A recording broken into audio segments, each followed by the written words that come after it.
Hey guys, Jimmy here and welcome back to DiRT Rally for another video. Now, I thought in the run-up to the Swedish WRC rally, which is coming up this weekend, I'd give you guys a little taster of what to expect. So we're going to be doing 3 stages in DiRT Rally in the snow in Sweden in last year's WRC cars. I think I'm going to pick the Polo, not too sure, that'll let you know when we get there.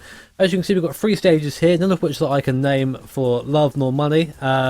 Totaling about 30k's or so kilometre distance in the whole rally, so a decent sort of video length for you guys, and hopefully it'll be a good challenge for me. Again, a quick disclaimer, I seem to be doing this a lot recently, but I'm driving cars that I don't really feel comfortable in. I very much prefer the older style cars with the H-Pat and the gearbox that slide around more. You have to really control the weight distribution of those cars. These newer cars are a lot quicker, just seem to have a lot more responsiveness, and that actually catches me out sometimes. So I'm not going to be the fastest person you've ever seen in these cars, but I'm hoping to at least be competent. After about 10 seconds of discussion myself, I decided on the Polo, because I actually drove this in our Richard Burns Rally 2016 season that I did a little while ago. You can find that on my channel, so I'll probably link it somewhere. But so I thought it would be a good comparison to drive this car in DiRT Rally, and try and maybe, whilst I'm concentrating on not dying, give you guys an idea of the comparison between the two. So before we get started on this stage, I want to just quickly mention that I've changed my controls around slightly. Now usually, I'm sure you guys are used to hearing it in videos, etc. I have my handbrake on this paddle here, on the right paddle behind my wheel. But seeing as this car is a paddle shifter in real life, I've changed the gears to be on the paddles, and I've put the handbrake on my sequential shifter down here. I've got a TH8 Thrustmaster shifter, and to pull it back, that's my handbrake. So a little bit different from me, but I think for motion's sake it's a good idea to do so. So there is our WRC spec Volkswagen Polo, RIP Volkswagen, handbrake pulled, building those revs, waiting for the lights to go off, 2, 1, and away. Jimmy tries not to crash at Sweden, is a go, and immediately you can see how massive these snowbanks are either side of the trail, and they want you bad. You touch those snowbanks, you're going to get just drawn in, it's like a magnet. So the real skill around Sweden is able to carry this tremendous speed, which you can see I'm being very tentative right now, through the forest without touching the banks on the side, because they will spin you, they will throw you out like that. Oh, just about avoiding death there. Still good, luckily. That's an example of the bank being kind, and hopefully the last time we're going to touch it. Obviously, like I said before, this sort of machine's a little bit out of my comfort zone in terms of driving. It just has so much grip, and I'm just not used to it. That sounds like a really lame excuse in rally, but I'm used to really having to throw a car around. Do that in this, and you actually steer yourself into a bank. Nice and easy. Right, full coming up. Just when I do these videos, I try and keep an ear out for the scarier calls, like to left 2 or left 1, something like that. And obviously over jump, our favourite. Here we go. A little bit of brake before we go over the jump. There you go. Very nice over there. A little bit out of shape down the hill there. Snowbank actually slowing us down there, which was nice. Again, lucky not to be torn into it. So much grip in this compared to Richard Burns. Richard Burns, the thing sliding all over the place. This has almost a sense of direction, as long as you're pointing the wheel in a certain way. Most of the time it will go that way. Again, you aren't going to be seeing any records here today, guys. If you're lucky, you might see me complete 3 stages. It's so fast, this car, as well. As soon as you have a straight line, you put your foot down, you're up 2 gears, and you're up 50 miles an hour or so, and it's just such a rate of speed it's hard to keep up with. There you go, just backing the car into that one. I actually moved the brake bias back a little bit in the setup, just because that's my preference in driving these sort of cars. Having a little bit more turning when braking. Now I know it gets fast up here, but we've spun into the bank. Don't worry, keep going. A flawless 360. Just got to be careful through here. Temptation is just to mash the throttle. We're trying to avoid doing that. Of course, we are against the Master AI. I'm not sure if I mentioned that already, but I thought that goes without saying. So that mistake is going to really cost us. And it likely won't be the last one you see either. Ah! As demonstrated, almost on cue. That was lucky, that one sort of ramped that bank. To sort of argue that you should dial it back a little bit, but It's very hard to have that sensation in this car where you think, right, I need to go a bit slower, because this car doesn't really do slow. They're free. There you go, nice. Scrambling for grip on this icy surface. See, it's just this car just wills you to put the foot down and just to carry that speed up. But as soon as you do that, is pretty much as soon as you have a massive crash. A fast bit now. See how just much the car is moving around. Just trying to break over the jump to make sure I don't find myself in the snowbank on the right or left. Scared, scared, scared, scared. Again, spinning. Pirouette, fine, don't worry about it. Just now your foot will go through it. Easy. Easy every time.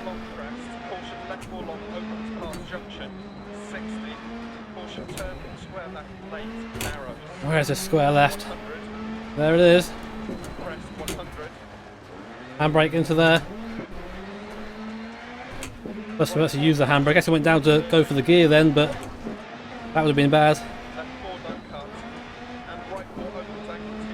Someone carry so much speed through here, but you have to show a level of restraint. Saying that, now we can really unleash the throttle. Went for 6th gear, it wasn't there. 7th gear there, it wasn't there. Just gonna come throttle a bit now, just for safety. Don't want to have a crash at this speed. Just managed to break enough uphill there, just enough.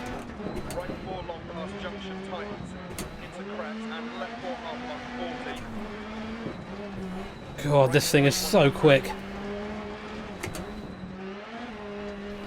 That's the difference between this and the Richard Burns run, is just that you feel the speed. Sense of speed in Richard Burns is a bit off, I think. But you don't... I know, I'm feeling the danger in this. I always say in Dirt Rally you don't have that sort of immediate threat of dying at every corner, but I'm feeling that in this car.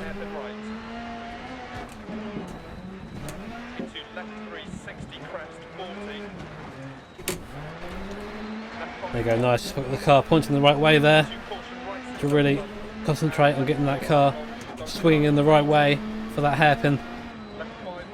Big banks either side. These are ones that will ruin our day. We've been really lucky with the bank so far. I've just been spun a couple of times, but in a way that we managed to come back from. I don't want to think about how far down we are though, because both those mistakes would have cost 5 seconds at least. Well, it's a long stage though.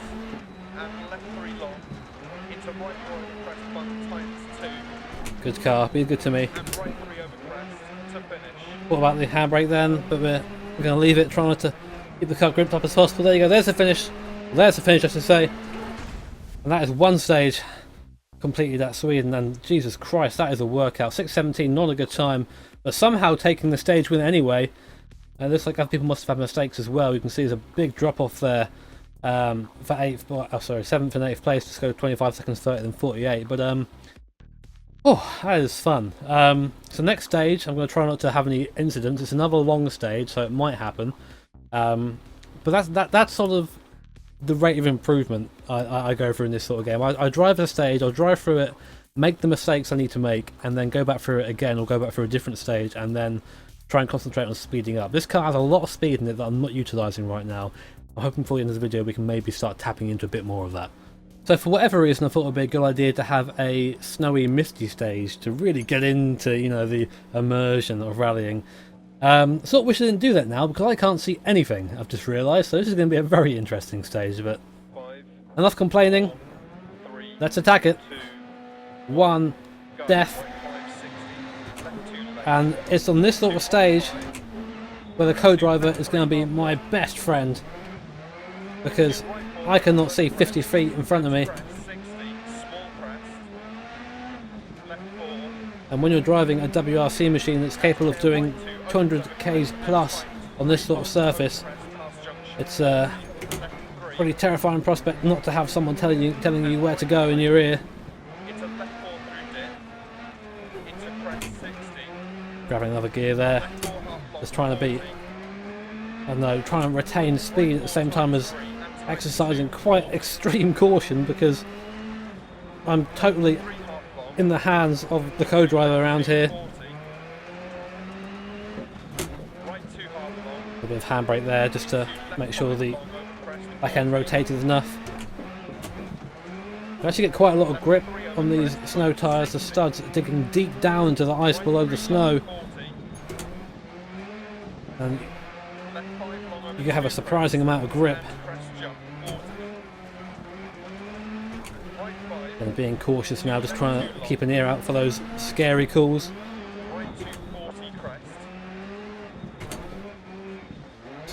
Come on, get round. Got a right two coming up. Don't feel like I'm going fast at all at the moment. This is our long stage as well, very similar to the last sort of length, so it's going to be around probably 6, maybe even 7 minutes at this rate. Oh, so I just clip a bank there. Big blotch of snow there falling down from one of the trees, just obscuring my vision for a split second. I'm glad these wipers are on, I'll tell you that. Otherwise we'll be having a torrid time of things where we are already. You can imagine these are conditions that real life drivers face, and that's when they earn their money, in my opinion. Not to say their talents are not on show in the easier conditions, but this requires superhuman reflexes that I am not up to the task, frankly. Yeah, I'm just sort of staying in between gears here, not really committing to a lot of the corners. That one caught me out a little bit. We've been very lucky with damage so far. Of course, hitting snow for the most part is quite soft, but there are rocks concealed in those banks, and they will ruin your day if you touch them.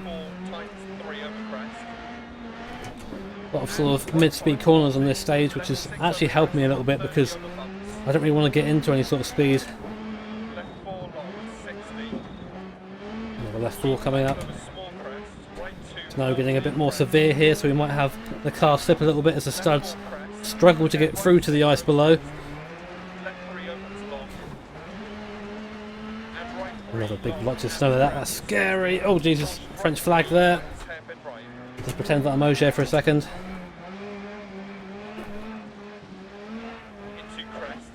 God, this is absolutely terrifying. I have no idea where I'm going. I'm just trying to read the road as I come to it. The co-driver is helping a little bit, but of course, it can only help so much.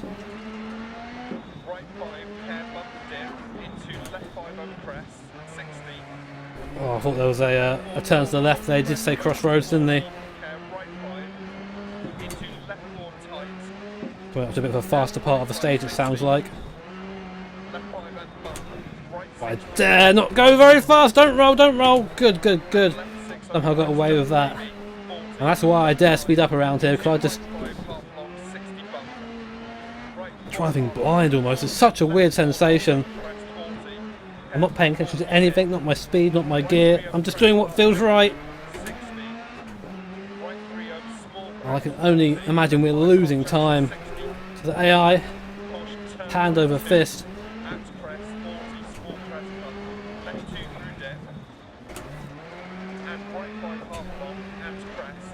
I'm not doing awfully so far. I've had a couple of close calls. That half roll nearly was probably the scariest one of the rest.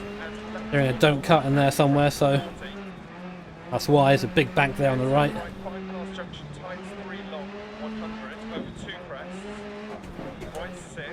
Oh, I just can't see anything. It's fantastic. Realism, boys. But this is where this car comes into its own.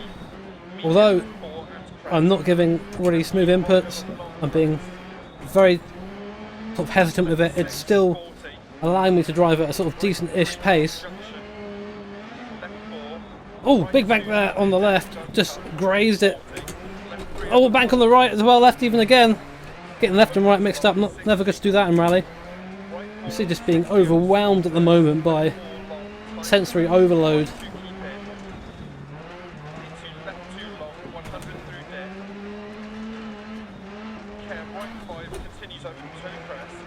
Oh, sound like a bit of a horse then.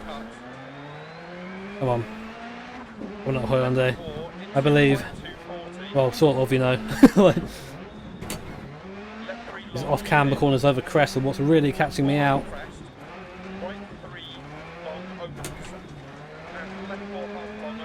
And trusting pace notes in any game, as anyone will know who plays rally games a lot, is a little bit difficult. Things a lot of the times they're a couple of gears out. So I wanted to hit the throttle there, but I just restrained myself flat out.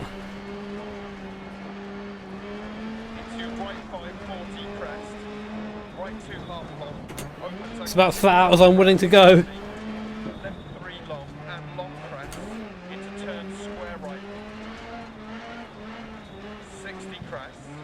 Come on. Square right. Where is it? There it is. Just pull in the handbrake there to get the turn done early.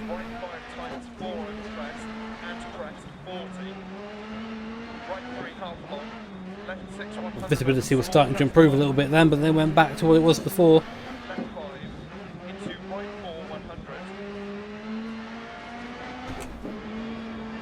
Scared. Can't be long from the end now. I want to survive this stage. All I want to do is survive.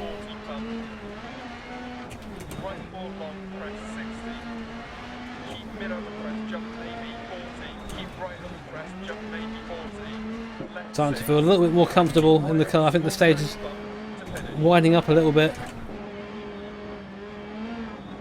And there's the finish line. Oh, we made it. God, that was terrifying. 7:17 there, wasn't a decent time. Puts us in second, only 8 seconds though behind another Volkswagen. So that's not too bad of a drive through there, I guess, in terms of time. It was just very difficult to find the confidence to put my foot down at all. I mean, there were a couple of times where I did it over the jump and towards the end of the stage there, but I always felt like I was really on edge, so very scary. But anyway, after that stage, we actually moved down to second place, so we've got to make up 4 seconds on Mr. O'Brien to take the win here, but we're still on a podium right now. We've got a 10-second buffer behind us, so we've got a little bit of room for error, but obviously we want to push forward and not focus on looking backwards. So what's better than snow and mist during the afternoon? How about snow during the night? Why not? Why not ruin ourselves completely? We have to push in this stage. It's only a short stage, luckily. It's not a long stage, so we have to try and keep it going fast for a smaller amount of time. But I need to push if I'm going to win this. So I'm going to go for Colin McRae strats. Either have a massive roll or win. 4, 3, revs up, 1, go. And let's attack this stage. Coming up Hyundai, I believe. Genuinely this time. Oh, very bumpy at the start. Very fast start as well. Just backing off on a little bit to make sure we don't have a big old roll at the start there. Almost went into the bank on the left, just had to correct it. Oh, these corrections are scary. That's what we need to do. We need to make these risks worth something. Quite wide at the start of the stage as well, so we've got the room to make a little bit of an error. Try not to go over the top too much, because I know these banks are scary and they come very quickly like that. There you go. Sort of bounced off that one, luckily. Right 3 into left 2. Laying it right down there. Bit of a crest there as well. Just about noticed it at the last second. Now the snow's getting more intense, making things a bit more difficult to see. Just trying to keep myself on that throttle as much as I can. Big jump coming up. Just on the brakes there, so I went over just to make sure I didn't go too quick over it. Oh, the snowbank actually helping us there, pulling us to the right side. Oh, I nearly went the wrong way there. Very difficult, those sort of crossroads, to make sure you're going the right way at all times. You can hear my commentary sort of going a little bit downhill at the moment, so I'm concentrating. Woo, geez. Bad. We're okay. Bank. That was a good bank. I actually had quite a bit of damage coming into this event. I got most of it fixed. You can see these banks do bite you, even though they're made of, we say soft snow, but they're compacted snow. Lightens off a little bit. And back again. Very fast stages so far. Sweden known for its fast stages. But with limited visibility, it's somewhat scary. I think I heard the finish there, so there you go, there's the finish. Was it enough? I don't know if it was. It was a little bit messy. Let's see, shall we? No, it wasn't enough. We're beaten by O'Brien in the last stage, so we have to concede the victory to him. Second place, 6 seconds off. Not too bad for a car I'm not very happy in. I'm not particularly comfy in.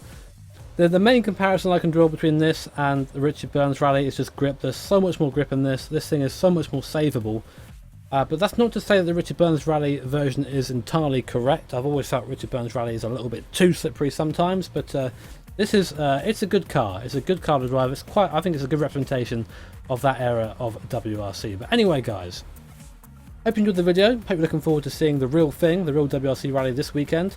If you just like the video, make sure to hit that like button, of course, and if you really liked it, hit subscribe to be notified of future videos. Take care, guys, have an awesome day, and see you all next time.